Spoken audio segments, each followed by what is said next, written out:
ਜਿੱਦਣ ਇਹਨਾਂ ਨੇ ਸਾਡਾ ਪਾਣੀ ਖੋਹ ਲਿਆ ਸੀ, ਇਕਨੋਮਿਕਲ ਜੈਨੋਸਾਈਡ ਤਾਂ ਸ਼ੁਰੂ ਹੋ ਗਿਆ ਸੀ ਜੀ। ਔਰ ਜਿਹੜਾ ਧਰਮ ਯੁੱਧ ਮੋਰਚਾ ਜਿਹਦੀ ਅਸੀਂ ਗੱਲ ਕਰਦੇ ਹਾਂ, ਉਹ ਕੋਈ ਖਾਲਿਸਤਾਨ ਬਣਾਉਣ ਲਈ ਨਹੀਂ ਸੀ। ਉਹਦਾ ਅਨੰਦਪੁਰ ਸਾਹਿਬ ਰੈਜ਼ੋਲੂਸ਼ਨ ਜਿੱਥੇ ਪੋਲੀਟੀਕਲ ਆਟੋਨਮੀ ਦੀ ਗੱਲ ਕਰਦਾ ਸੀ, ਖੁਦ ਮੁਖਤਿਆਰੀ ਵਿਦਨ ਦਾ ਮੇਨ ਯੂਨੀਅਨ, ਉਹਦੇ 'ਚ ਸਭ ਤੋਂ ਅਹਿਮ ਮੁੱਦਾ ਸੀ ਰਾਈਟ ਔਨ ਆਵਰ ਵਾਟਰਸ,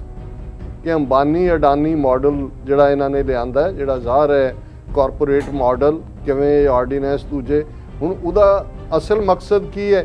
ਕਿ ਤੁਹਾਨੂੰ ਲੈਂਡਲੈਸ ਕਰ ਦੇਣ। ਤੁਹਾਡੀ ਆਪਣੀ ਜ਼ਮੀਨ ਜਿਹੜੀ ਆ ਉਹ ਤੁਹਾਡੀ ਨਹੀਂ ਹੈ, ਤੁਹਾਨੂੰ ਉਹਦੇ 'ਚ ਉਹਨਾਂ ਨੇ ਮੁਜ਼ਾਰਾ ਵੀ ਰੱਖਣਾ ਕਿ ਨਹੀਂ ਰੱਖਣਾ, ਇਹ ਵੀ ਉਹਨਾਂ ਨੇ ਡਿਸਾਈਡ ਕਰ। ਤੁਸੀਂ ਆਲਰੇਡੀ ਦੇਖੋ ਕਿ ਕਿਵੇਂ ਯੂਪੀ ਬਿਹਾਰ ਦੇ ਲੋਕਾਂ ਨੂੰ ਲਿਆ ਕੇ ਪੰਜਾਬ 'ਚ ਸੈਟਲ ਕੀਤਾ ਜਾ ਰਿਹਾ, ਔਰ ਜਦੋਂ ਤੁਸੀਂ ਇਹ ਦੇਖੋਗੇ ਤੇ ਤੁਹਾਨੂੰ ਇੱਕਦਮ ਮਾਡਲ ਇਜ਼ਰਾਈਲ ਦਾ ਨਜ਼ਰ ਆਉਣਾ ਸ਼ੁਰੂ ਹੋ ਜਾਏਗਾ ਕਿ ਕਿਵੇਂ ਫਲਸਤੀਨੀਆਂ ਨੂੰ ਜਿਹਨਾਂ ਦਾ ਹੋਮਲੈਂਡ ਸੀ ਉਹਨਾਂ ਨੂੰ ਮਾਈਨੋਰਿਟੀ 'ਚ ਕੀਤਾ ਗਿਆ। ਚੀਨੇ ਜਿਹੜੇ ਨੇ ਉਹ ਹੋਰ ਹਿਊਮਿਲੇਸ਼ਨ ਸਹਿ ਲੈਣਗੇ, ਤੁਸੀਂ ਉਹਨਾਂ ਨਾਲ ਧੱਕਾ ਕਰ ਰਹੇ ਹੋ, ਡੰਡੇ ਮਾਰ ਰਹੇ ਹੋ ਉਹਨੂੰ ਵੀ, ਲੇਕਿਨ ਜਦੋਂ ਤੁਸੀਂ ਉਹਨਾਂ ਦਾ ਜਿਹਦੇ 'ਚੋਂ ਚੌਲ ਖਾਂਦੇ ਨੇ, ਜ਼ਾਹਰ ਹੈ ਕਿ ਵੀ ਉਹ ਰਾਈਸ ਬਾਲ ਜਿਹਨੂੰ ਕਹਿੰਦੇ ਨੇ ਬਾਲ, ਉਹਨੂੰ ਤੁਸੀਂ ਤੋੜਦੇ ਹੋ, ਉਹ ਫਿਰ ਮਾਰਨ ਤੇ ਆ ਜਾਂਦਾ। ਇਹ ਜਿਹੜਾ ਇਹਨਾਂ ਦਾ ਫਾਈਨਲ ਇਹ ਸਾਰੇ 3 ਖੇਤੀ ਕਾਨੂੰਨ ਨੇ, ਇਹ ਬ੍ਰੇਕਿੰਗ ਦਾ ਰਾਈਸ ਬਾਲ ਹੈ, ਪੰਜਾਬ ਨੂੰ ਡਿਸਟਰੋਏ ਕਰਨਾ ਹੈ, ਸਿੱਖਾਂ ਨੂੰ ਸਬਕ ਸਿਖਾਉਣਾ ਹੈ। ਵਿਊਅਰਸ, ਬ੍ਰੇਕ ਤੋਂ ਬਾਅਦ ਤੁਹਾਡਾ ਸਾਰਿਆਂ ਦਾ ਸਵਾਗਤ ਹੈ। ਡਾਕਟਰ ਸਾਹਿਬ, ਗੱਲਬਾਤ ਨੂੰ ਅੱਗੇ ਤੋਰਦੇ ਹਾਂ। ਜਿਵੇਂ ਪਿਛਲੇ ਸੈਗਮੈਂਟ ਦੇ ਵਿੱਚ ਵੀ ਤੁਸੀਂ ਗੱਲ ਕੀਤੀ ਆ ਵੀ ਸੰਘਰਸ਼ ਜਿਹੜਾ ਆ ਉਹ 47 ਤੋਂ ਚੱਲ ਰਿਹਾ, ਉਹਦੇ ਪੜਾਅ ਜਿਹੜੇ ਨੇ ਉਹ ਬਦਲਦੇ ਤੁਰੇ ਗਏ ਨੇ। ਸੋ ਹੁਣ ਅਸੀਂ ਜਿਹੜਾ ਇਸ ਵਕਤ ਚੱਲ ਰਿਹਾ ਪੰਜਾਬ ਦੀ ਧਰਤੀ ਆ, ਪੰਜਾਬ ਉੱਠ ਕੇ ਦਿੱਲੀ ਦੇ ਸਾਹਮਣੇ ਜਾ ਕੇ ਖਲੋਤਾ ਆ, ਇੱਕ ਚੈਲੰਜ ਕੀਤਾ, ਵੰਗਾਰਿਆ, ਉਹ ਕਿਸਾਨ ਸੰਘਰਸ਼ ਦੇ ਹਵਾਲੇ ਨਾਲ। ਜਦੋਂ ਅਸੀਂ ਇਕੋਨਮੀ ਦੀ ਗੱਲ ਕਰਦੇ ਹਾਂ ਜਾਂ ਇਹ ਕਹਿ ਲਓ ਵੀ ਢਿੱਡ ਤੇ ਲੱਤ ਵੱਜੀ ਹੈ, ਤੇ ਫਿਰ ਅਸੀਂ ਉਸ ਪਾਸੇ ਨੂੰ ਤੁਰੇ ਹਾਂ ਤੇ ਲੋਕਾਂ ਨੂੰ ਸਮਝ ਆ ਰਹੀ ਹੈ ਜਾਂ ਆਉਂਦੀ ਹੈ ਜਾਂ ਸੋਚਦੇ ਆ ਵੀ ਇਹ ਗੱਲ ਕੀ ਹੈਗੀ ਹੈ, ਇਹਦੇ ਬਿਹਾਈਂਡ ਕੀ ਹੈ। ਗੱਲ ਇਕੱਲੇ ਕਾਨੂੰਨਾਂ ਦੀ ਨਹੀਂ, ਬਲਕਿ ਇਹਦੇ ਤੋਂ ਵੱਧ ਕੇ ਹੋਰ ਵੀ ਕਾਫੀ ਕੁਝ ਪਿਆ ਜਿਹਦੇ ਤੁਸੀਂ ਬਿਹਾਈਂਡ ਜਾ ਕੇ ਦੇਖੋ ਇਸ ਸਾਰੇ ਵਰਤਾਰੇ ਦੇ ਪਿੱਛੇ। ਤਾਂ ਜੋ ਹੁਣ ਗਰਾਊਂਡ ਦੇ ਉੱਤੇ ਚੱਲ ਰਿਹਾ ਮਤਲਬ ਵਰਤਾਰਾ ਸਟੇਟ ਦਾ ਕਿਵੇਂ ਆ, ਉਹ ਵੀ ਅਸੀਂ ਪਿਛਲੇ ਇੰਨੇ ਮਹੀਨਿਆਂ ਤੋਂ ਆਲਮੋਸਟ ਮਤਲਬ ਸਾਲ ਤੋਂ ਉੱਪਰ ਸਮਾਂ ਹੋ ਗਿਆ ਜਦੋਂ ਪੰਜਾਬ 'ਚੋਂ ਸੰਘਰਸ਼ ਸ਼ੁਰੂ ਹੋਇਆ ਸੀ, ਉਦੋਂ ਤੋਂ ਲੈ ਕੇ ਹੁਣ ਤੱਕ ਸਟੇਟ ਦਾ ਵਰਤਾਰਾ ਵੀ ਦੇਖਿਆ, ਨੈਗੋਸ਼ੀਏਸ਼ਨਸ ਜਾਂ ਮੀਟਿੰਗਸ ਕਿਵੇਂ ਬੇਸਿੱਟਾ ਰਹੀਆਂ ਨੇ ਉਹ ਵੀ ਦੇਖਿਆ। ਤੇ ਹੁਣ ਮਤਲਬ ਜਿਹੜੇ ਲੋਅਰ ਲੈਵਲ ਦੇ ਅਧਿਕਾਰੀ ਨੇ ਜਿਨ੍ਹਾਂ ਦੇ ਹੱਥ ਦੇ ਵਿੱਚ ਇਹਨਾਂ ਕਾਨੂੰਨਾਂ ਦੇ ਤਹਿਤ ਪਾਵਰਾਂ ਦਿੱਤੀਆਂ ਗਈਆਂ, ਉਹ ਇਹੀ ਸੀ ਕਿ ਜੀ SDM ਦੀ ਜਿਹੜੀ ਪੋਸਟ ਹੈ ਉਹ ਬੰਦਾ ਹੋਊਗਾ ਜਿਹੜਾ ਤੁਹਾਡੀਆਂ ਪ੍ਰੋਬਲਮਸ ਸੋਲਵ ਕਰੂਗਾ। ਹੁਣ ਕਰਨਾਲ ਦੇ ਵਿੱਚ ਖਲੋ ਕੇ ਇੱਕ SDM ਕਹਿ ਰਿਹਾ ਵੀ ਜੀ ਇਹਨਾਂ ਦੇ ਸਿਰ ਪਾੜ ਦਿਓ, ਕਿੱਦਾਂ ਦੀ ਲੈਂਗੁਏਜ ਵਰਤੀ ਗਈ ਹੈ। ਤੇ ਹੁਣ ਉਹਦੇ ਖਿਲਾਫ ਕਾਰਵਾਈ ਕਰਵਾਉਣ ਦੇ ਲਈ ਉੱਥੇ ਕਰਨਾਲ ਦੇ ਵਿੱਚ 3 ਦਿਨ ਤੋਂ ਜਿਹੜੇ ਕਿਸਾਨ ਨੇ ਉਹ ਬੈਠੇ ਆ, ਕਿਸਾਨ ਲੀਡਰਸ਼ਿਪ ਉੱਥੇ ਬੈਠੀ ਆ, ਤੇ ਜਿਹੜੀਆਂ ਮੀਟਿੰਗਸ ਨੇ ਉਹ ਹਾਲ ਦੀ ਘੜੀ ਉਹ ਬੇਸਿੱਟਾ ਨੇ। ਮਤਲਬ ਜਿਹੜੇ ਕਾਨੂੰਨ ਲਿਆਂਦੇ ਉਹਦੇ 'ਚ ਜਿਹੜੀਆਂ ਪ੍ਰੋਵੀਜ਼ਨਸ ਨੇ ਉਹੀ ਬੰਦੇ ਹੈ ਕੀ ਇਹ ਸਾਰਾ ਪਾਰਟ? ਦੇਖੋ, ਜਦੋਂ ਜੈਨੋਸਾਈਡ ਨੂੰ ਡਿਫਾਈਨ ਕੀਤਾ ਜਾਂਦਾ ਹੈ, ਉਸ ਦੀਆਂ 8 ਸਟੇਜਸ ਹੁਣ ਯੂਨਾਈਟਿਡ ਨੇਸ਼ਨਸ ਨੇ ਵੀ ਕਬੂਲ ਕੀਤੀਆਂ ਹੋਈਆਂ। ਜਿਹੜਾ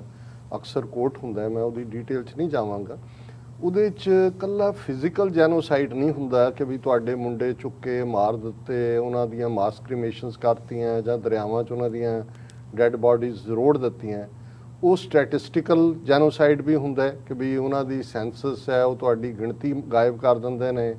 ਅਨਪੜ੍ਹ ਬਜ਼ੁਰਗ ਲਿਖਾ ਰਿਹਾ ਆਪਣਾ ਮਜ਼ਹਬ ਸਿੱਖ, ਉਹਨੂੰ ਹਿੰਦੂ ਲਿਖ ਰਿਹਾ ਹੈ, ਕਿਉਂਕਿ ਉਹ ਸਾਰੇ ਉਸ ਕਿਸਮ ਦੇ ਲੋਕ ਲਿਆਂਦੇ ਨੇ। ਤੁਹਾਡੀ ਸਟੈਟਿਸਟਿਕ ਹੀ ਬਦਲ ਕੇ ਚੇਂਜ ਕਰ, ਫਿਰ ਕਿਵੇਂ ਹਿਸਟਰੀ ਚੇਂਜਿੰਗ ਹੁੰਦੀ ਹੈ। ਅੱਜ ਅਸੀਂ ਦੇਖਦੇ ਹਾਂ ਕਿ ਕਿਵੇਂ RSS ਨੇ ਆਪਣੇ ਟੈਕਸਟ ਬੋਰਡਸ ਜਿਹੜੇ ਬਣਾਏ ਨੇ, ਉਹਦੇ ਸਾਰੇ ਹਿੰਦੂਤਵੀ ਹਿਸਟੋਰੀਅਨਸ ਉਹ ਕਾਲ ਲਾਏ ਹੋਏ ਨੇ, ਉਹ ਸਾਰੀ ਹਿਸਟਰੀ ਨੂੰ ਪੁੱਠਾ ਗੇੜਾ ਦੇ ਰਹੇ ਨੇ। ਔਰ ਉਹਦਾ ਇਕੱਲਾ ਇਹੀ ਨਹੀਂ ਵੀ ਉਹ ਹੁਣ ਮਹਾਰਾਜਾ ਰਣਜੀਤ ਸਿੰਘ ਜਾਂ ਸਿੱਖ ਸਟਰਗਲ ਦਾ ਹਿੰਦੁਸਤਾਨ ਨਾਲ ਕੀ ਲਾਗਾ ਦੇ ਗਿਆ। ਪੰਜਾਬ ਇੱਕ ਅੱਡ ਜਿਹੜੀ ਹੈ ਐਂਟੀਟੀ ਸੀ। ਜਦੋਂ ਅੰਗਰੇਜ਼ਾਂ ਦੇ ਨਾਲ ਜੰਗ ਹੋਈ, ਕੋਈ ਅਸੀਂ ਹਿੰਦੁਸਤਾਨ ਦੇ ਲਈ ਤਾਂ ਨਹੀਂ ਲੜੇ, ਅਸੀਂ ਤਾਂ ਜੇ ਸ਼ਾਹ ਮੁਹੰਮਦ ਕਹਿੰਦਾ ਕਿ ਜੰਗ ਹਿੰਦ ਪੰਜਾਬ ਦਾ ਹੋਣ ਲੱਗਾ, ਦੋਵੇਂ ਪਾਤਸ਼ਾਹੀ ਫੌਜਾਂ, ਹਿੰਦੁਸਤਾਨ ਕਿਹਾ ਹੀ ਉਹਨੂੰ ਜਾਂਦਾ ਸੀ ਜਿਹੜਾ ਗੰਗਾ ਜਮਨਾ ਕਲਚਰ ਹੈ। ਪੰਜਾਬ ਜਿਹੜਾ ਉਹ ਜਮਨਾ ਤੱਕ, ਦਿੱਲੀ ਤੱਕ ਪੰਜਾਬ ਸੀ। ਹੁਣ ਪਰ ਉਹਨੂੰ ਤੁਸੀਂ ਜੇ ਅੱਜ ਕੰਟੈਕਸਟ ਅਫਗਾਨਿਸਤਾਨ ਦਾ ਚੱਲ ਰਿਹਾ, ਤੁਸੀਂ ਮਹਾਰਾਜਾ ਰਣਜੀਤ ਸਿੰਘ, ਹਰੀ ਸਿੰਘ ਨਲੂਆ ਔਰ ਜਿਹੜੀ ਸਿੱਖ ਵਿਕਟਰੀਜ਼ ਨੇ ਉਹਨਾਂ ਨੂੰ ਤੁਸੀਂ ਇੰਡੀਆ ਨਾਲ ਜੋੜ ਕੇ ਦੇਖੋ। ਹੁਣ ਇਹ ਹਿਸਟੋਰੀਕਲੀ ਜਿਹੜੀ ਹੈ ਉਹ ਮੈਨੀਪੂਲੇਸ਼ਨ ਹੀ ਨਹੀਂ ਹੈ, ਉਹ ਤੁਹਾਡੀ ਅਸਲੀ ਹਿਸਟਰੀ ਨੂੰ ਹੀ ਡਿਸਟਰੋਏ ਕੀਤਾ ਜਾ ਰਿਹਾ। ਹੁਣ ਇਸ ਸਾਰੇ ਕੌਨਟੈਕਸਟ ਦੇ ਵਿੱਚ ਕਲਚਰਲ ਤਹਿਜ਼ੀਬ ਦੇ ਤੌਰ ਤੇ ਤੁਸੀਂ ਦੇਖੋ ਵੀ ਉਹ ਪੰਜਾਬ ਜਿਸ ਬਾਰੇ ਅਸੀਂ ਇਹ ਕਹਿੰਦੇ ਰਹੇ ਹਾਂ, ਪੜ੍ਹਦੇ ਰਹੇ ਹਾਂ ਕਿ ਪੰਜਾਬ ਨਾ ਹਿੰਦੂ ਨਾ ਮੁਸਲਮਾਨ, ਪੰਜਾਬ ਜਿਉਂਦਾ ਗੁਰਾਂ ਦੇ ਨਾਂ ਤੇ, ਜਿਸ ਪੰਜਾਬ ਦੀ ਧਰਤੀ ਤੇ ਬਾਬਾ ਫਰੀਦਗੰਜ ਸ਼ੱਕਰ, ਬਾਬਾ ਗੁਰੂ ਨਾਨਕ ਸਾਹਿਬ, ਬੁੱਲੇ ਸ਼ਾਹ ਔਰ ਇਹ ਸਾਰੇ ਜਿਹੜੇ ਸੁਲਤਾਨ ਬਾਹੂ, ਇਹ ਸਾਰੇ ਇਸ ਕਿਸਮ ਦੇ ਜਿਹੜੇ ਫਕੀਰ, ਜਿਸ ਧਰਤੀ ਦੇ ਉੱਤੇ 5 ਦਰਿਆਵਾਂ ਦੀ ਧਰਤੀ, ਉੱਥੋਂ ਤੁਸੀਂ ਅੱਜ ਆਪਣੇ ਪੰਜਾਬ, ਇੰਡੀਅਨ ਆਕੂਪਾਈਡ ਪੰਜਾਬ ਦੇ ਗਾਣੇ ਸੁਣ ਲਓ, ਆਪਣੀਆਂ ਬੱਚੀਆਂ ਦਾ ਉਹਨਾਂ ਦਾ ਵਿਹਾਰ ਦੇਖ ਲਓ ਕਿ ਕਿਸ ਹੱਦ ਤੱਕ ਡੀਜਨਰੇਸ਼ਨ, ਜਦੋਂ ਤੁਹਾਡਾ ਇਖਲਾਕ ਡਿੱਗਿਆ ਜਾਂਦਾ ਹੈ, ਕਿਨੇ ਇਹ ਸਾਰਾ ਮਾਡਲ ਖੜਾ ਕੀਤਾ। ਜੇ ਤੁਸੀਂ ਇਹਨਾਂ ਦਾ ਜਿਹੜਾ ਉਹ ਬਾਲੀਵੁੱਡ ਦਾ ਮਾਡਲ ਦੇਖੋ 47 ਤੋਂ ਬਾਅਦ ਜਾਂ ਦੂਜਾ, ਉਹਨਾਂ ਦੀਆਂ ਫਿਲਮਾਂ ਕਿਵੇਂ ਸਿੱਖਾਂ ਨੂੰ ਡੀਜਨਰੇਟ ਦੇ ਤੌਰ ਤੇ ਕੋਈ ਟੈਕਸੀ ਡਰਾਈਵਰ ਬਣਾ ਦਿੱਤਾ ਹੈ, ਕੋਈ ਸ਼ਰਾਬੀ ਦਿਖਾ ਦਿੱਤਾ ਹੈ, ਕੋਈ ਹੋਰ ਹੈ, ਔਰ ਉਸ ਕਿਸਮ ਦੇ ਲਚਰਪਣਾ ਡਾਇਲੋਗ ਉਸ ਕਲਚਰ ਨੂੰ ਦਿੱਤਾ ਗਿਆ। ਲੇਕਿਨ ਇਹਦੇ ਬਾਵਜੂਦ ਵੀ ਜਿਹੜਾ ਜੇ ਪੰਜਾਬ 47 ਤੋਂ ਬਾਅਦ ਇਹਨਾਂ ਦੀਆਂ ਡਿਸਕ੍ਰਿਮੀਨੇਟਰੀ ਨੀਤੀਆਂ, ਔਰ ਉਹਦੇ 'ਚ ਸਭ ਤੋਂ ਵੱਡਾ ਮੈਂ ਸਮਝਦਾ ਵੀ ਜਿਸ ਇਹਦੇ ਲਈ ਮੈਂ ਲਫ਼ਜ਼ ਜਿਹੜੇ 3 ਖੇਤੀ ਕਾਨੂੰਨ ਉਹਨਾਂ ਨੇ ਕੋਵਿਡ-19 ਕ੍ਰਾਈਸਿਸ 'ਚ ਲਿਆਂਦੇ, ਪ੍ਰੋਕਲੇਮੇਸ਼ਨ ਦੇ ਰਾਹੀਂ, ਆਰਡੀਨੈਂਸ ਰਾਹੀਂ ਔਰ ਜ਼ਬਰੀ ਪਾਸ ਕਰਵਾਏ, ਇਹ ਇਕਨੋਮਿਕਲ ਜੈਨੋਸਾਈਡ ਦਾ ਫਾਈਨਲ ਸਟੈਪ ਹੈ। ਮੈਂ ਇਹਦੀ ਸ਼ੁਰੂਆਤ ਨਹੀਂ ਕਹਿੰਦਾ ਜੇ ਕਿਉਂਕਿ ਸ਼ੁਰੂਆਤ ਤਾਂ ਉਦੋਂ ਹੀ ਹੋ ਗਈ ਸੀ। ਹੁਣ ਪੰਜਾਬ ਜਿਸ ਦਾ ਮਤਲਬ ਹੀ ਪੰਜਾਬ ਹੈ, ਆਪ ਪਾਣੀ ਨੂੰ ਕਹਿੰਦੇ ਨੇ ਜੀ। ਸਾਡੀ ਸਾਰੀ ਸਟੇਟ ਦੀ ਜਿਹੜੀ ਇਕਨੋਮੀ ਹੈ, ਸਾਡੇ ਕੋਲ ਨਾ ਸੋਨਾ ਹੈ, ਨਾ ਚਾਂਦੀ ਹੈ, ਨਾ ਕੋਲ ਹੈ, ਨਾ ਕੋਈ ਮਿਨਰਲਸ ਨੇ, ਨਾ ਕੁਛ ਹੈ, ਪਰ ਸਾਡੇ ਕੋਲ ਰੱਬ ਦੀ ਸਭ ਤੋਂ ਪਿਆਰੀ ਦੌਲਤ, ਜਿਸ ਤੋਂ ਸਾਰੀ ਜ਼ਿੰਦਗੀ ਦੀ ਸ਼ੁਰੂਆਤ ਹੁੰਦੀ, ਆਬ ਹੈ, ਪਾਣੀ ਹੈ, ਔਰ ਉਹੀ ਸਾਡੀ ਜ਼ਮੀਨ ਨੂੰ ਜ਼ਰਖੇਜ਼ ਬਣਾਉਂਦਾ ਹੈ, ਉਪਜਾਊ ਬਣਾਉਂਦਾ ਹੈ। ਹੁਣ ਇੰਡਸ ਵਾਟਰ ਟ੍ਰੀਟੀ 1960 'ਚ ਸਾਈਨ ਹੁੰਦੀ ਹੈ, ਸਤਲੁਜ ਬਿਆਸ ਰਾਵੀ ਦੇ ਅਪਰ ਲੋਅਰ ਰਾਈਪੇਰੀਅਨ ਰਾਈਟਸ ਪੰਜਾਬ ਨੂੰ ਮਿਲਦੇ ਨੇ, ਔਰ ਤੁਸੀਂ ਦੇਖੋ ਜੇ 16.5 ਮਿਲੀਅਨ ਏਕੜ ਫੁੱਟ ਪਾਣੀ ਇਹਨਾਂ 3 ਦਰਿਆਵਾਂ 'ਚੋਂ ਨਿਕਲਦਾ ਹੈ, ਉਸ ਪੀਰੀਅਡ ਦੀ ਕੈਲਕੂਲੇਸ਼ਨ ਹੈ। 8.5 ਮਿਲੀਅਨ ਏਕੜ ਫੁੱਟ ਪਾਣੀ ਰਾਜਸਥਾਨ ਜਿਹੜਾ ਨੌਨ ਰਾਈਪੇਰੀਅਨ ਹੈ, ਜਿਹੜਾ ਕੋਈ ਦਰਿਆਵਾਂ ਦੇ ਕੰਢੇ ਨਾਲ ਉਹ ਲੱਗਦੀ ਨਹੀਂ ਹੈ ਸਟੇਟ। ਹਰਿਆਣਾ 1966 'ਚ ਕ੍ਰੀਏਟ ਹੁੰਦਾ ਹੈ 3.5 ਮਿਲੀਅਨ ਏਕੜ ਫੁੱਟ ਉਹਨਾਂ ਨੂੰ। ਸੋ ਆਲਰੇਡੀ ਜਿੱਦਣ ਇਹਨਾਂ ਨੇ ਸਾਡਾ ਪਾਣੀ ਖੋਹ ਲਿਆ ਸੀ, ਇਕਨੋਮਿਕਲ ਜੈਨੋਸਾਈਡ ਤਾਂ ਸ਼ੁਰੂ ਹੋ ਗਿਆ ਸੀ ਜੀ। ਔਰ ਜਿਹੜਾ ਧਰਮ ਯੁੱਧ ਮੋਰਚਾ ਜਿਹਦੀ ਅਸੀਂ ਗੱਲ ਕਰਦੇ ਹਾਂ, ਉਹ ਕੋਈ ਖਾਲਿਸਤਾਨ ਬਣਾਉਣ ਲਈ ਨਹੀਂ ਸੀ। ਉਹਦਾ ਅਨੰਦਪੁਰ ਸਾਹਿਬ ਰੈਜ਼ੋਲੂਸ਼ਨ ਜਿੱਥੇ ਪੋਲੀਟੀਕਲ ਆਟੋਨਮੀ ਦੀ ਗੱਲ ਕਰਦਾ ਸੀ, ਖੁਦ ਮੁਖਤਿਆਰੀ ਵਿਦਨ ਦਾ ਮੇਨ ਯੂਨੀਅਨ, ਉਹਦੇ 'ਚ ਸਭ ਤੋਂ ਅਹਿਮ ਮੁੱਦਾ ਸੀ ਰਾਈਟ ਔਨ ਆਵਰ ਵਾਟਰਸ।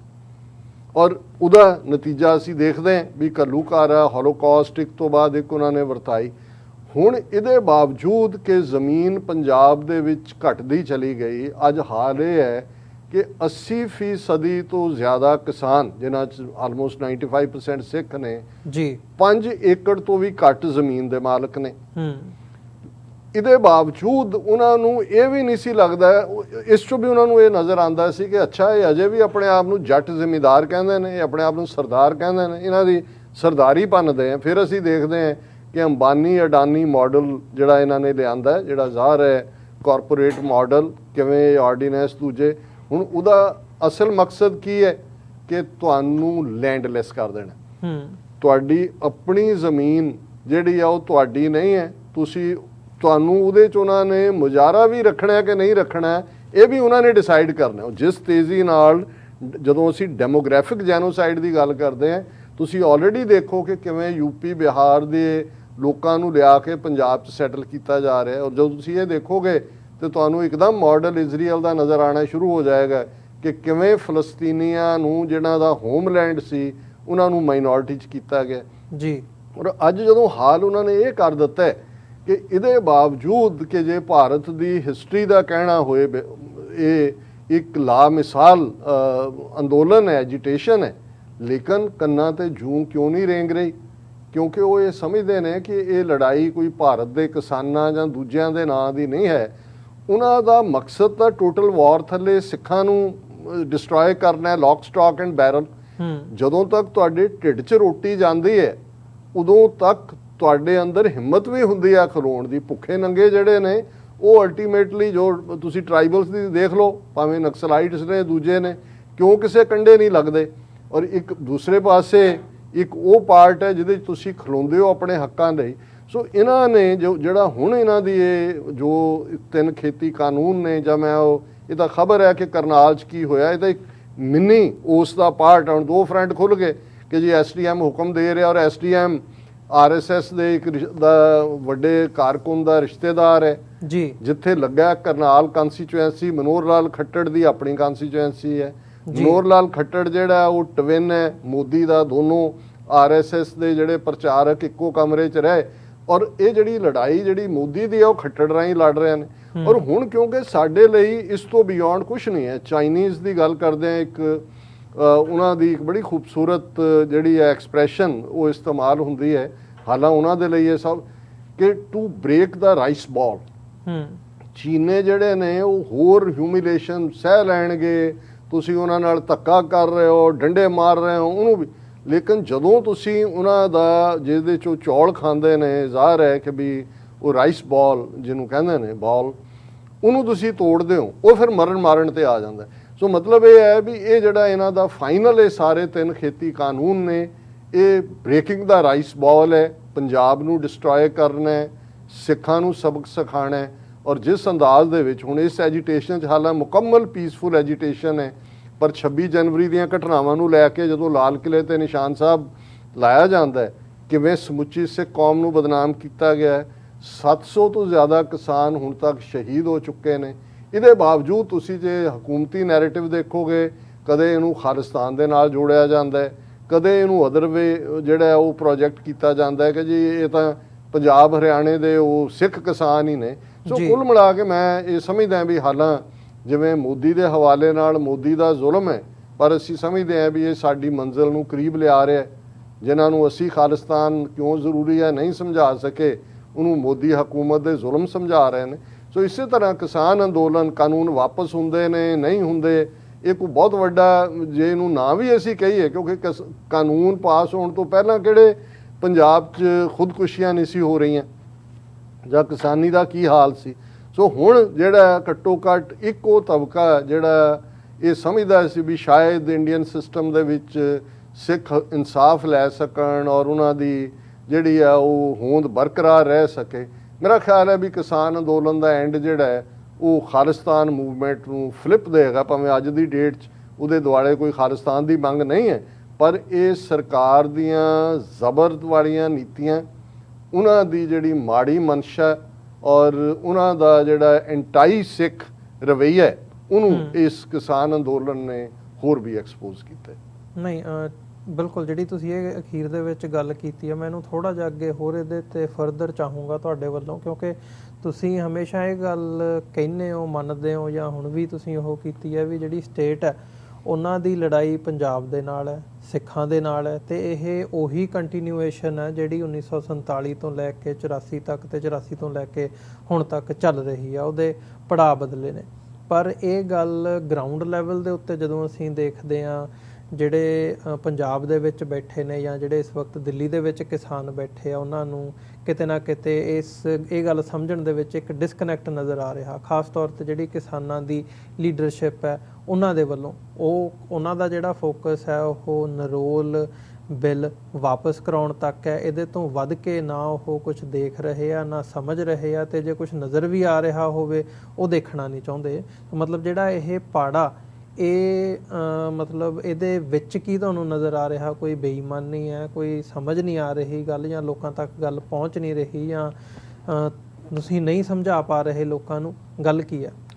ਦੇਖੋ, ਇੱਕ ਗੱਲ ਦਾ ਧਿਆਨ ਰਿਹਾ ਕਿ 1849 ਦੇ ਵਿੱਚ ਅੰਗਰੇਜ਼ ਪੰਜਾਬ ਤੇ ਕਾਬਜ਼ ਹੁੰਦੇ ਨੇ, 1947 'ਚ ਸਬ ਕੰਟੀਨੈਂਟ ਨੂੰ ਡਿਵਾਈਡ ਕਰਕੇ ਨਿਕਲਦੇ ਨੇ। 98 ਸਾਲ ਦੇ ਪੀਰੀਅਡ 'ਚ ਜੇ ਕੁਰਬਾਨੀਆਂ ਦਾ ਜ਼ਿਕਰ ਕਰੀਏ ਤੇ ਸਿੱਖ ਕੌਮ ਆਪਣੀ ਪੋਪੂਲੇਸ਼ਨ ਤੋਂ ਮੱਚ ਬਿਯੋਂਡ ਜਾ ਕੇ ਦੇ ਮੁਲਕ ਨੂੰ ਲਿਬਰੇਟ ਕਰਾਉਣ ਲਈ ਸੈਕਰੀਫਾਈਸਿਸ ਕਰਦੀ ਹੈ। ਪਰ ਐਂਡ 'ਚ 1947 ਤੱਕ ਪਹੁੰਚਦੇ ਹਾਂ ਅਸੀਂ ਕਿਉਂ ਹਿੰਦੂ ਕਾਂਗਰਸ ਦੇ ਖੈਮੇ 'ਚ ਐਂਡ ਹੁੰਦੇ ਆ, ਇਹਨੂੰ ਤੁਸੀਂ ਪੋਲੀਟੀਕਲ ਨਾਈਵਿਟੀ ਕਹੋ, ਸਾਡੀ ਘੱਟ ਸਮਝ ਕਹੋ, ਸਾਡੀ ਪੋਲੀਟੀਕਲ ਸਫਿਸਟੀਕੇਸ਼ਨ ਨਾ ਹੋਣਾ ਕਹੋ, ਬ੍ਰਾਹਮਣ ਦਾ ਸੁਪਰ ਸਮਾਰਟ ਹੋਣਾ ਕਹੋ। ਸੋ ਇਹੀ ਕਾਰਨ ਸੀ ਕਿ ਵੀ ਮੂਵਮੈਂਟ ਬੇਸ਼ੱਕ ਉਹ ਕੂਕਿਆਂ ਦੀ ਹੋਏ, ਬੇਸ਼ੱਕ ਉਸ ਤੋਂ ਬਾਅਦ ਗਦਰ ਮੂਵਮੈਂਟ ਹੋਏ, ਅਕਾਲੀ ਮੂਵਮੈਂਟ ਹੋਏ, ਉਹ ਸਾਰੇ ਨੂੰ ਜਿਹੜਾ ਅਸੀਂ ਜੇ ਦੇਖੀਏ ਤੇ ਇਨ ਦਾ ਐਂਡ ਉਹ ਖਾਤੇ 'ਚ ਪਵਾਈ ਇੰਡੀਅਨ ਨੈਸ਼ਨਲਿਜ਼ਮ ਵਾਲਿਆਂ ਨੇ, ਕਾਂਗਰਸ ਦੇ ਖਾਤੇ 'ਚ ਪਈ ਅਤੇ ਕਾਂਗਰਸ ਦੀ ਝੋਲੀ 'ਚ ਜਾ ਕੇ ਸਾਡੀ ਲੀਡਰਸ਼ਿਪ ਡਿੱਗੀ ਤੇ ਅਸੀਂ ਉਸ ਹਾਲ 'ਚ ਹੀ ਰਹਿ ਕੇ ਬਾਜ਼ੀ ਲੈ ਗਏ ਭਾਨੇ ਸ਼ਾਹ ਹੋਰੀ, ਅਸੀਂ ਧੌਣ ਭਨਾਉਣ ਦੇ ਯਾਰ ਹੀ ਰਹੇ। ਹੁਣ ਅੱਜ ਜਿਹੜਾ ਕਿਸਾਨ ਮੂਵਮੈਂਟ ਦੀ ਫਲਿੱਪ ਸਾਈਡ ਹੈ ਜਿਹਦੇ ਦੇ ਵੱਲ ਤੁਸੀਂ ਇਸ਼ਾਰਾ ਕੀਤਾ ਹੈ, ਇਹਦੀ ਮੂਵਿੰਗ ਸਪਿਰਿਟ ਸਿੱਖੀ, ਕੰਟਰੀਬਿਊਸ਼ਨ ਸਿੱਖਾਂ ਦੀ, ਇਨਵੈਸਟਮੈਂਟ ਫਾਈਨੈਂਸ਼ੀਅਲ ਵੀ ਔਰ ਦੁਨੀਆ ਭਰ 'ਚ ਲੌਬੀ ਖੜੀ ਕਰਕੇ ਹਿਊਮਨ ਰਾਈਟਸ ਐਕਟਿਵਿਸਟ ਨੂੰ ਖੜਾ ਕਰਨਾ, ਜਾਂ ਜਿਸ ਲੈਵਲ ਦੇ ਲੋਕਾਂ ਨੇ ਸਪੋਰਟ ਥਰੂ ਕੀਤੀ, ਐਨਵਾਇਰਨਮੈਂਟਲਿਸਟ ਨੇ, ਦੂਸਰਿਆਂ ਨੇ, ਉਹਦੇ 'ਚ ਡਾਇਸਪੋਰਾ ਸਿੱਖਾਂ ਦਾ ਰੋਲ। ਪਰ ਹੁਣ ਇਸ ਦੇ ਉੱਪਰਲੇ ਜਿਹੜਾ ਉਸ ਦੀ ਸਟੋਰੀ ਹੈ ਉਸ ਦੇ ਉੱਤੇ ਆ ਕੇ ਜੇ ਯੋਗਿੰਦਰ ਯਾਦਵ ਬਹਿ ਜਾਏ, ਉਸ ਦੇ ਉੱਤੇ ਉਹ ਦੂਸਰੇ ਬੇਸ਼ੱਕ ਰਾਜੋਵਾਲ ਵਰਗੇ ਲੋਕ ਆ ਕੇ ਬਹਿ ਜਾਣ ਜਿਨ੍ਹਾਂ ਦਾ ਆਪਣਾ ਕੋਈ ਪੋਲੀਟੀਕਲ ਐਂਬੀਸ਼ਨ ਹੈ, ਉਹਦੇ ਥੱਲੇ ਇੱਕ ਲੈਫਟਿਸਟ ਲੌਬੀ ਆ ਜਾਏ ਤੇ ਸਿੱਖ ਇਹ ਸਮਝ ਨਾ ਪਾਣ ਵੀ ਅਲਟੀਮੇਟਲੀ ਇਹ ਗੇਮ ਕੀ ਹੈ, ਤਾਂ ਫਿਰ ਮੈਨੂੰ ਲੱਗਦਾ ਫਿਰ ਤੁਹਾਡੀ ਗੱਲ ਠੀਕ ਹੋਏਗੀ ਕਿ ਅਸੀਂ ਉੱਥੇ ਹੀ ਜਾ ਕੇ ਐਂਡ ਹੋਵਾਂਗੇ ਕਿ ਜੇ ਇਹ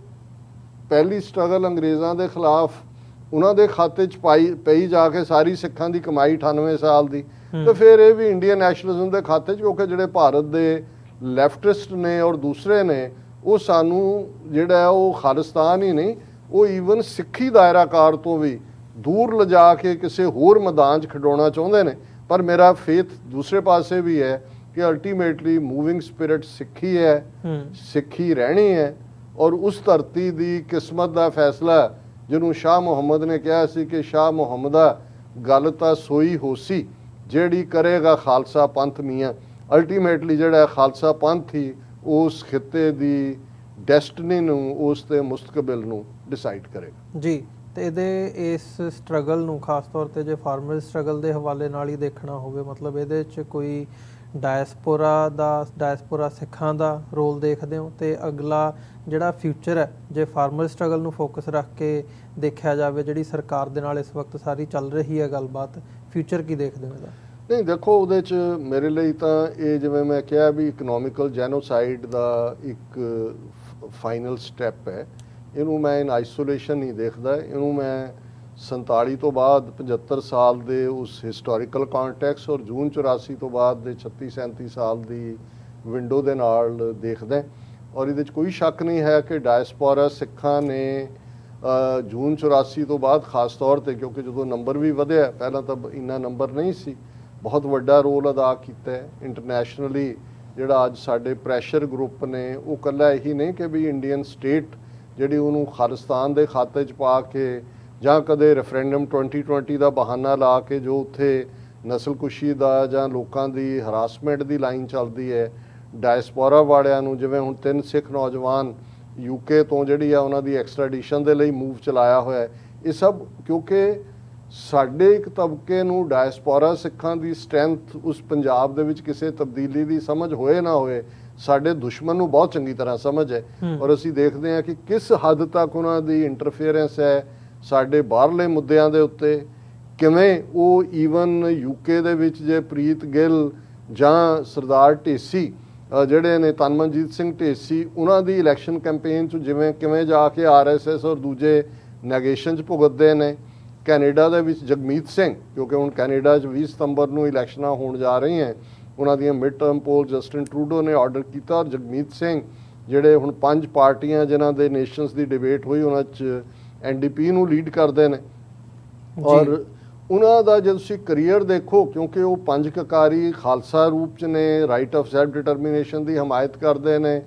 ਕਿਵੇਂ ਉਹਨਾਂ ਨੇ ਲਬੇੜਨ ਦੀ ਕੋਸ਼ਿਸ਼ ਕੀਤੀ ਹਰ ਵਾਰ, ਕਦੇ ਦਹਿਸ਼ਤਗਰਦੀ ਨਾਲ ਜੋੜ ਕੇ, ਜੇ ਉਹ ਕਸ਼ਮੀਰ ਦੇ ਉੱਤੇ ਬੋਲਦੇ ਨੇ ਤਾਂ ਪਾਕਿਸਤਾਨ ਨਾਲ ਜੋੜ ਕੇ। ਹੁਣ ਇਹ ਸਾਰੇ ਪਾਰਟ ਜਿਹੜੇ ਨੇ, ਇਹਨਾਂ ਨੂੰ ਜੇ ਤੁਸੀਂ ਕਲੈਕਟਿਵਲੀ ਦੇਖੋਗੇ ਤੇ ਜਿਹੜੀ ਟੋਟਲ ਵਾਰ ਸਿੱਖਾਂ ਦੇ ਖਿਲਾਫ ਵਿੱਢੀ ਹੋਈ ਹੈ, ਉਹਦੇ 'ਚ ਅੱਜ ਇਹਨਾਂ ਦੇ ਦਿੱਲੀ ਦੇ ਮੋਦੀ ਕਿਆਂ ਦੇ ਰਡਾਰ ਦੇ ਉੱਤੇ ਡਾਇਸਪੋਰਾ ਸਿੱਖ ਬੜਾ ਵੱਡਾ ਖਾਨਾ ਰੱਖਦੇ ਨੇ, ਕਿਉਂਕਿ ਇਹੀ ਆਵਾਜ਼ ਹੈ ਬਾਹਰਲਾ ਸਿੱਖ। ਔਰ ਇਕੱਲਾ ਇਹੀ ਨਹੀਂ ਕਿ ਵੀ ਅਸੀਂ ਪੋਲੀਟੀਕਲੀ ਜਿਹੜਾ ਉਹ ਪ੍ਰਭਾਵਿਤ ਕਰ ਰਹੇ ਹਾਂ ਇੱਥੋਂ ਦੀ ਡਿਸੀਜਨ ਮੇਕਿੰਗ ਨੂੰ, ਅਮਰੀਕਾ ਦੇ ਵਿੱਚ 50 ਤੋਂ ਜ਼ਿਆਦਾ ਕਾਂਗਰਸਮੈਨ US ਕਾਂਗਰੈਸ਼ਨਲ ਸਿੱਖ ਕਾਕਸ ਦਾ ਹਿੱਸਾ ਨੇ ਔਰ ਉਹਦੇ 'ਚ ਉਹ ਅਸੀਂ ਕਿਸਾਨ ਅੰਦੋਲਨ ਦੇ ਹਵਾਲੇ ਨਾਲ ਵੀ ਦੇਖਦੇ ਹਾਂ ਔਰ ਅਦਰਵਾਈਜ਼ ਵੀ ਜਿਹੜੀ ਹੈ ਉਹ ਐਕਟੀਵਿਟੀ ਜਦੋਂ ਹੁੰਦੀ ਹੈ ਕਿਤੇ ਵੀ ਸਿੱਖਾਂ ਦੀ ਅੱਡ ਪਛਾਣ ਇਹਨਾਂ ਮੁਲਕਾਂ ਦੇ ਵਿੱਚ ਵਿਸਾਖੀ ਦੀ ਰੈਕਗਨੀਸ਼ਨ ਜੂਨ 84 ਨਵੰਬਰ 84 ਸਿੱਖ ਨਸਲਕੁਸ਼ੀ ਨੂੰ ਰੈਕਗਨਾਈਜ਼ ਕਰਨਾ ਸਿਟੀਜ਼ ਦੇ ਦੂਸਰਾ ਪਾਰਟ ਇਹ ਸਾਰੇ ਉਹਨਾਂ ਨੂੰ ਬਹੁਤ ਤਕਲੀਫ ਦਿੰਦਾ ਹੈ ਔਰ ਇਸ ਦੇ ਨਾਲ ਨਾਲ ਜੇ 5-6 ਮਿਲੀਅਨ ਸਿੱਖ ਬਾਹਰ ਬੈਠਾ ਉਹਨਾਂ ਦੀ ਆਰਥਿਕ ਮਦਦ ਕੱਲੀ ਉਹਨੇ ਕਿਸਾਨ ਅੰਦੋਲਨ ਨੂੰ ਹੀ ਖੜਾ ਨਹੀਂ ਰੱਖਿਆ ਅੱਜ ਜੇ ਪੰਜਾਬ ਦੇ ਬਹੁਤ ਸਾਰੇ ਚੁੱਲ੍ਹਿਆਂ ਤੇ 2 ਵੇਲੇ ਰੋਟੀ ਪੱਕਦੀ ਹੈ ਤੇ ਉਹਦੇ 'ਚ ਬਹੁਤ ਵੱਡਾ ਯੋਗਦਾਨ ਕੰਟਰੀਬਿਊਸ਼ਨ ਬਾਹਰਲੇ ਉਹਨਾਂ ਸਿੱਖਾਂ ਦੀ ਹੈ ਜਿਨ੍ਹਾਂ ਦੇ ਪਰਿਵਾਰਾਂ ਦਾ ਕੋਈ ਨਾ ਕੋਈ ਮੈਂਬਰ ਬਾਹਰ ਆਇਆ ਹੋਇਆ ਸੋ ਅਲਟੀਮੇਟਲੀ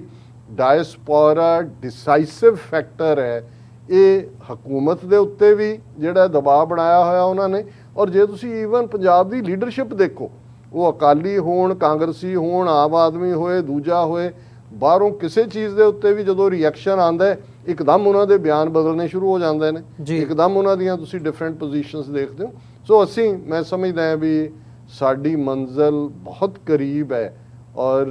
ਦਸਤਕ ਦੇ ਰਹੀ ਹੈ ਰਾਦਰ ਔਰ ਅਫਗਾਨਿਸਤਾਨ ਦੀਆਂ ਡਿਵੈਲਪਮੈਂਟਸ ਨੇ ਇਹ ਵੀ ਦੱਸ ਦਿੱਤਾ ਜਿਹੜੀ ਗੱਲ ਕਦੇ 19th ਸੈਂਚੁਰੀ ਐਂਡ 'ਚ ਸਲੋਗਨ ਸੀ ਕਿ ਵੀ you will it you win it ਤੇ ਸਾਡੇ ਗੁਰੂ ਨੇ ਤਾਂ 3 ਸਦੀਆਂ ਪਹਿਲਾਂ 10ਵੇਂ ਪਾਤਸ਼ਾਹ ਗੁਰੂ ਗੋਬਿੰਦ ਸਿੰਘ ਸਾਹਿਬ ਨੇ ਫਰਮਾਇਆ ਕਿ ਨਿਸ਼ਚੈ ਕਰ ਆਪਣੀ ਜੀਤ ਕਰੋ ਇਸ ਗੱਲ ਤੇ ਤੁਹਾਡਾ ਫੇਥ ਹੋਣਾ ਚਾਹੀਦਾ ਨਿਸ਼ਚਾ ਹੋਣਾ ਚਾਹੀਦਾ ਵੀ ਅਸੀਂ ਜਿੱਤਣਾ ਸਾਡੀ ਗ੍ਰੀਟਿੰਗ ਜਦੋਂ ਅਸੀਂ ਵਾਹਿਗੁਰੂ ਜੀ ਕਾ ਖਾਲਸਾ ਵਾਹਿਗੁਰੂ ਜੀ ਕੀ ਫਤਿਹ ਕਹਿੰਦੇ ਹਾਂ ਅਸੀਂ ਇਹ ਮੰਨ ਕੇ ਤੁਰਦੇ ਹਾਂ ਕਿ ਖਾਲਸਾ ਉਹਨਾਂ ਆਈਡੀਅਲਸ ਨੂੰ ਲੈ ਕੇ ਇਸ ਦੁਨੀਆ ਦੇ ਉੱਤੇ ਚੱਲ ਰਿਹਾ ਜਿਹੜੇ ਗੋਡਲੀ ਆਈਡੀਅਲਸ ਨੇ ਜਿਹੜਾ ਰੱਬ ਨੂੰ ਕਬੂਲ ਨੇ ਔਰ ਜਿਹੜੇ ਫਿਰ ਰੱਬ ਦੇ ਰਸਤੇ ਤੇ ਤੁਰਦੇ ਨੇ ਰੱਬ ਨੂੰ ਕਬੂਲ ਰਸਤੇ ਦੇ ਉੱਤੇ ਇਸ਼ਕ ਹਕੀਕੀ ਦਾ ਇਹ ਰਸਤਾ ਹੈ ਵਾਹਿਗੁਰੂ ਜੀ ਕੀ ਫਤਿਹ ਉਸ ਨੂੰ ਰੱਬ ਫਤਿਹ ਦਿੰਦਾ ਔਰ ਉਹ ਫਤਿਹ ਅਲਟੀਮੇਟਲੀ ਰੱਬ ਦੀ ਬਖਸ਼ਿਸ਼ ਹੁੰਦੀ ਹੈ ਸਾਡਾ ਕੰਮ ਹੈ ਸੱਚ ਹੱਕ ਇਨਸਾਫ ਦੇ ਰਾਹ ਤੇ ਤੁਰਨਾ ਸਾਬਤ ਕਦਮਾਂ ਨਾਲ ਤੁਰਨਾ ਇਸ ਨੂੰ ਕਦੋਂ ਫਲ ਲੱਗੇਗਾ ਕਦੋਂ ਇਹ ਇੱਕ ਹਕੀਕਤ ਬਣੇਗਾ ਇਸ ਬਾਰੇ ਜਦੋਂ ਅਸੀਂ ਟਾਈਮ ਐਂਡ ਸਪੇਸ ਦੀ ਗੱਲ ਕਰਦੇ ਹਾਂ ਤੇ ਇਹ ਰੱਬ ਦਾ ਮਹਿਕਮਾ ਹੈ ਇਹ ਉਸ ਅਕਾਲ ਪੁਰਖ ਦੇ ਹੱਥ 'ਚ ਹੈ ਪਰ ਸਾਡਾ ਫਰਜ਼ ਹੈ ਕਿ ਅਸੀਂ ਅਖੀਰਲੇ ਸਾਹ ਤੱਕ ਸੱਚ ਹੱਕ ਇਨਸਾਫ ਦੇ ਰਸਤੇ ਤੇ ਤੁਰਦੇ ਹਾਂ ਦਰਿਆਏ ਜਮਨਾ ਤੋਂ ਵਾਘਾ ਤੱਕ ਇੰਡੀਪੈਂਡੈਂਟ ਸੋਵਰਨ ਨੇਸ਼ਨ ਖਾਲਿਸਤਾਨ ਅਸੀਂ ਲਿਬਰੇਟ ਕਰਵਾਵਾਂਗੇ ਉਹ ਮੋਦੀ ਆ ਜਾਏ ਮੋਦੀ ਦਾ ਬਾਪ ਆ ਜਾਏ ਉਹਦੇ ਬਾਪ ਦਾ ਬਾਪ ਆ ਜਾਏ ਕੋਈ ਸਿੱਖਾਂ ਨੂੰ ਉਸ ਖਿੱਤੇ ਦੇ ਅੰਦਰ ਆਪਣੀ ਡੈਸਟਨੀ ਬਣਾਉਣ ਤੋਂ ਰੋਕ ਨਹੀਂ ਸਕਦਾ ਇਹ ਇੱਕ ਨਿਸ਼ਚੈਵਾਚਕ ਸੱਚ ਹੈ ਜੀ ਡਾਕਟਰ ਸਾਹਿਬ ਬਹੁਤ ਬਹੁਤ ਧੰਨਵਾਦ ਤੁਸੀਂ ਆਪਣੇ ਜਿਹੜੇ ਵਿਚਾਰ ਨੇ ਇਹਨਾਂ ਸਾਰੇ ਇਸ਼ੂਜ਼ ਦੇ ਉੱਤੇ ਸਾਡੇ ਨਾਲ ਸਾਂਝੇ ਕੀਤੇ ਆ ਜਿਹੜੇ ਵਿਊਅਰਸ ਇਸ ਵਕਤ ਸਾਡੇ ਨਾਲ ਜੁੜੇ ਹੋਏ ਆ ਮੈਂ ਆਪ ਸਭ ਦਾ ਧੰਨਵਾਦ ਵੀ ਕਰਦਾ ਤੇ ਬੇਨਤੀ ਵੀ ਕਰਦਾ ਅੰਤ ਦੇ ਵਿੱਚ ਕਿ TV84 ਨੂੰ ਅੱਗੇ ਵਧਾਉਣ ਦੇ ਲਈ ਚੱਲਦਾ ਰੱਖਣ ਦੇ ਲਈ ਤੁਹਾਡੀ ਸਹਾਇਤਾ ਦੀ ਸਾਨੂੰ ਲੋੜ ਹੈ ਤੁਸੀਂ ਸਾਨੂੰ ਸਾਡੀ ਵੈਬਸਾਈਟ ਦੇ ਉੱਤੇ ਜਾ ਕੇ ਡੋਨੇਟ ਕਰ ਸਕਦੇ ਹੋ www.tv84.tv ਜਾਂ ਫਿਰ ਚੈੱਕ ਰਾਹੀਂ ਵੀ ਡੋਨੇਸ਼ਨਸ ਆਪਣੀਆਂ ਭੇਜ ਸਕਦੇ ਹੋ TV84 ਦੇ ਨਾਂ ਦਾ ਚੈੱਕ ਬਣਾ ਕੇ ਸਾਡੇ ਐਡਰੈਸ ਦੇ ਉੱਤੇ ਤੁਸੀਂ ਮੇਲ ਕਰ ਸਕਦੇ ਹੋ 3601 37th ਐਵਨਿਊ ਲੌਂਗ ਆਈਲੈਂਡ ਸਿਟੀ ਨਿਊਯਾਰਕ 11101 ਵੈਬਸਾਈਟ ਫਿਰ ਦੱਸਦੇ ਇੱਕ ਵਾਰ www.tv84.tv ਜਿਹੜਾ ਸਕਰੀਨ ਦੇ ਉੱਤੇ ਤੁਹਾਡੀ ਦੇ ਉੱਤੇ ਨੰਬਰ ਦਿੱਤਾ ਆ ਰਿਹਾ ਉਹਦੇ ਰਾਹੀਂ ਵੀ ਤੁਸੀਂ ਸਾਡੇ ਤੱਕ ਸੰਪਰਕ ਕਰ ਸਕਦੇ ਹੋ WhatsApp ਰਾਹੀਂ ਕਾਲ ਜਾਂ ਮੈਸੇਜ ਵੀ ਕਰ ਸਕਦੇ ਹੋ 5166191984 ਇਸੇ ਦੇ ਨਾਲ ਵਿਊਅਰਸ ਅੱਜ ਜਿਹੜਾ ਸਾਡਾ ਇਸ ਹਫਤੇ ਦਾ ਅਖੀਰਲਾ ਪ੍ਰੋਗਰਾਮ ਹੈ ਸੋ ਅਗਲੇ ਹਫਤੇ ਦੇ ਵਿੱਚ 13 ਤਰੀਕ ਨੂੰ ਸੋਮਵਾਰ ਨੂੰ ਦੁਬਾਰਾ ਫਿਰ ਸੱਚੋ ਸੱਚ ਲੈ ਕੇ ਤੁਹਾਡੀ ਕਚਹਿਰੀ ਦੇ ਵਿੱਚ ਹਾਜ਼ਰ ਹੋਵਾਂਗੇ ਉਮੀਦ ਕਰਦੇ ਹਾਂ ਅੱਜ ਦਾ ਸੱਚੋ ਸੱਚ ਪ੍ਰੋਗਰਾਮ ਤੁਹਾਨੂੰ ਜ਼ਰੂਰ ਪਸੰਦ ਆਇਆ ਹੋਵੇਗਾ ਸੋ ਤੁਸੀਂ ਆਪਣੇ ਜਿਹੜੇ ਸੁਝਾਅ ਨੇ ਕਮੈਂਟ ਨੇ ਆਪਣੇ ਸਵਾਲ ਨੇ ਉਹ ਵੀ ਸਾਡੇ ਤੱਕ ਪੁੱਜਦੇ ਕਰ ਸਕਦੇ ਹੋ ਸੋਸ਼ਲ ਮੀਡੀਆ ਦੇ ਰਾਹੀਂ ਜਾਂ ਫਿਰ ਸਾਡੀ ਈਮੇਲ ਦੇ ਰਾਹੀਂ sos@tv84.tv ਇੱਥੇ ਹੀ ਫਤਿਹ ਦੀ ਸਾਂਝ ਪਾਈਏ ਅੰਤ ਦੇ ਵਿੱਚ ਵਾਹਿਗੁਰੂ ਜੀ ਕਾ ਖਾਲਸਾ ਵਾਹਿਗੁਰੂ ਜੀ ਕੀ ਫਤਿਹ